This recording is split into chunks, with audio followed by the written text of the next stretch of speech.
Well, congratulations on your badge. If you had any advice to give any of these soldiers listening that are getting ready to compete, what would your best piece of advice be? I would just say, and this just comes from experience, one of my soldiers is wanting to go out for it, but he's nervous. He's kind of, it's kind of, not necessarily scary, but it's, what's the word I'm looking for? Oh, intimidating.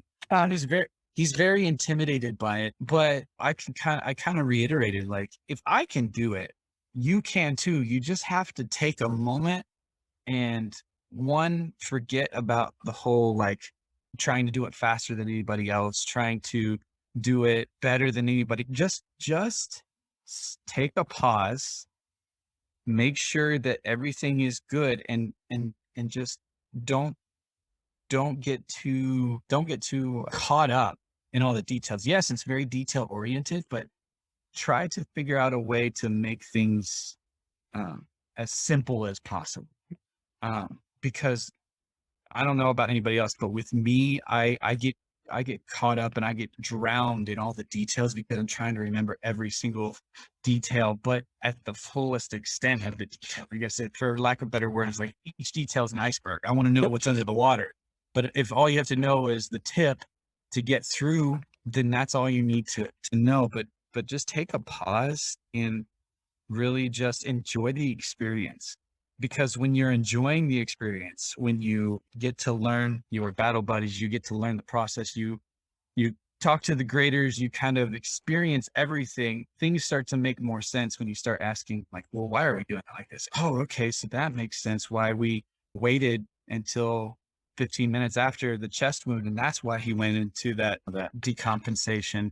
And this is why we're doing that. Oh, that makes sense. Why am I hooking this hook back where I got it? Oh, because it's a safety hazard. If I back into that, it's going to catch me in the ear, and then now I'm a casualty. So my biggest advice is don't be intimidated. I know it's easy to say, it's easier said than done, but don't get discouraged, and you can do it. Just do it, and make sure you're physical. Oh, yeah. Make sure you're physically fit, and don't get ego. Don't get caught up in your ego, because you will be tired. So don't get intimidated. Don't get caught up in all the details. Be physically fit and have an open mind. That's what it is. Have an open mind. And this was your one and only attempt at it, correct? Correct. I'm not ashamed to say it took me 2 attempts at it. There's plenty of people that were out there, they're on their 3rd, 4th attempt. So if you don't get it the first time, it's not the end of the world. It's not meant to be attainable by everybody. If it was, it wouldn't be the prestigious badge it is. So if you're unsuccessful the first time, shake it off, learn from your mistakes, Absolutely. train better, especially the physical part. Maybe you weren't as physically strong as you thought you were. Get in the gym and you'll get it on your next attempt. And that mindset, the positive mindset is huge. It's absolutely necessary.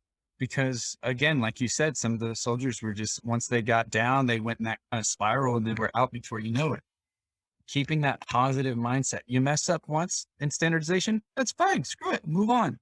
Absolutely. Learn from it. Move on. So PVO, positive vibes only.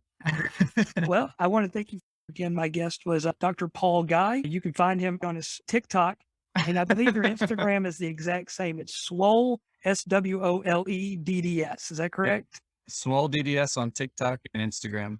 Make sure you follow his one and only account. Yes.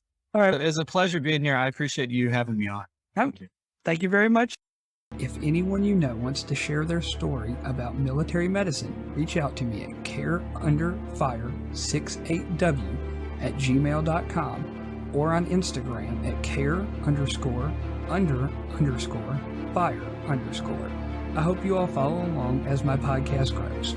Open a book, get studying, change your socks. This has been Care Under Fire.